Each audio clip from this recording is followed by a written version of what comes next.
Right now, as you're listening to this, there's a very good chance that something is living inside your brain that's capable of doing something very horrific to your entire body. This morning, a warning about a brain parasite found in food after a case is found in Georgia. She had memory loss and depression. A single-celled parasite, smaller than the width of a human hair, sitting inside a cyst in your neural tissue, watching, waiting, and according to a growing body of scientific research, possibly pulling strings you don't even know exist. It's called Toxoplasma gondii, and depending on where you live, the odds that it's already inside you range from 30 to 70%. Globally, an estimated 2 billion people are carrying it right now. 2 billion. That's not a rare tropical disease. That's not some obscure infection you'd pick up in a jungle. That is roughly 1 in every 3 human beings walking the earth today, harboring a parasite in their brain that they probably don't know about and have never been tested for. And the most disturbing part? Most of them feel perfectly fine. That's the trick. That's what makes this organism one of the most successful parasites in the history of life on this planet. It doesn't want you to feel sick.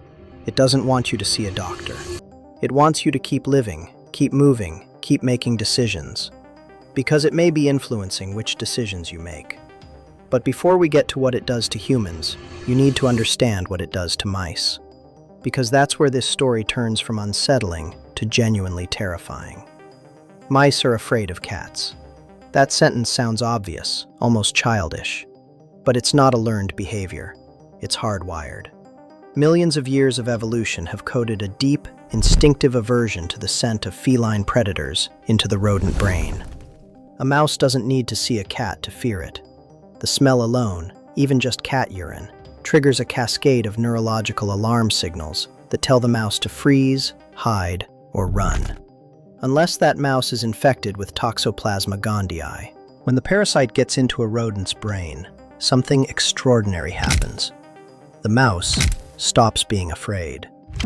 Not gradually, not partially. It loses its innate evolutionary terror of cats.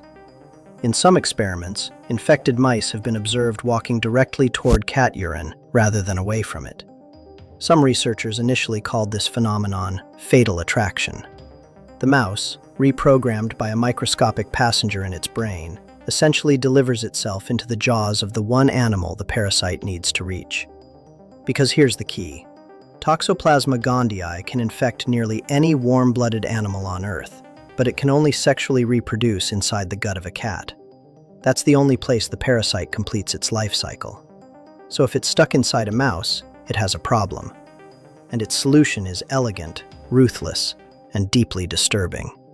It rewires the mouse's brain to eliminate fear, essentially turning it into a willing delivery system. Now here's what makes this worse. Researchers at the University of Geneva published findings showing that infected mice don't just lose their fear of cats, they lose their fear of everything. Their general anxiety drops, their exploratory behavior increases.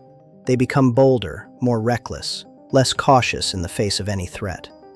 The parasite doesn't perform a surgical strike on one specific fear circuit. It turns down the entire alarm system. And the behavioral change? It's permanent. Even after the active infection is cleared and the parasite is no longer detectable in the brain, the mice never regain their fear. Whatever Toxoplasma does to the neural wiring, it does it once, and it does it for good. So now let's talk about how it does this, because that's where the science gets genuinely chilling. Researchers at the University of Leeds demonstrated that Toxoplasma gondii directly affects the production of dopamine in the brain. Dopamine, the chemical that governs reward, motivation, pleasure, and risk assessment. The parasite doesn't just sit passively inside brain tissue. It carries 2 genes that code for enzymes involved in dopamine production, essentially giving it the molecular machinery to manufacture a neurotransmitter that shapes how its host thinks, feels, and behaves.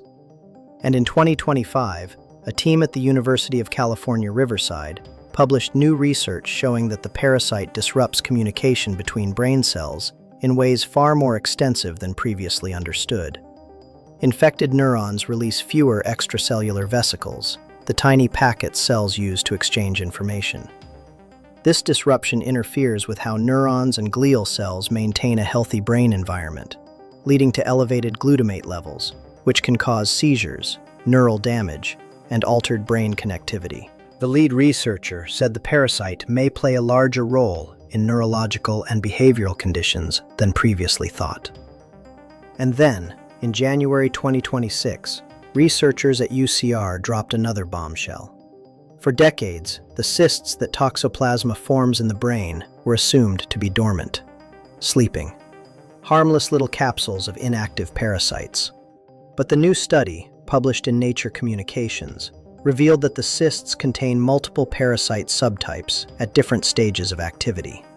Some are slow-growing, some are maintaining the cyst, and some appear to be in earlier, more active stages, suggesting low-level reactivation is happening all the time, even in a healthy immune system. The lead researcher put it bluntly. For decades, the parasite's life cycle was understood in overly simplistic terms. That model needs to be thrown out. Now. Let's get to the question that keeps scientists up at night. What is this parasite doing to us? Remember, it turns mice into fearless, reckless creatures that walk toward danger. And more than 2 billion humans are carrying it. So the obvious question becomes, does it change human behavior too?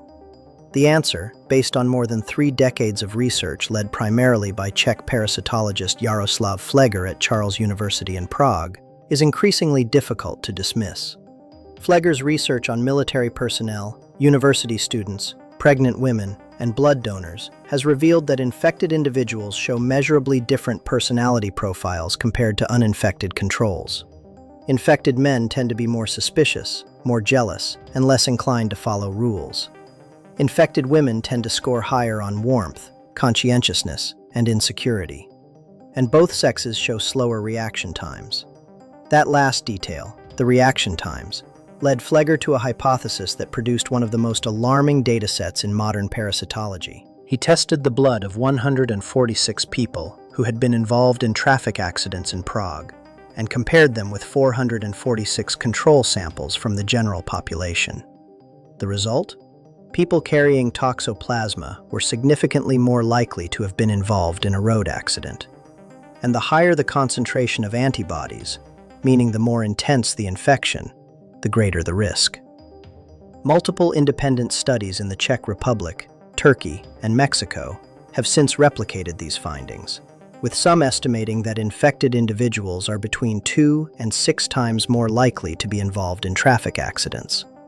But the behavioral influence doesn't stop at car crashes.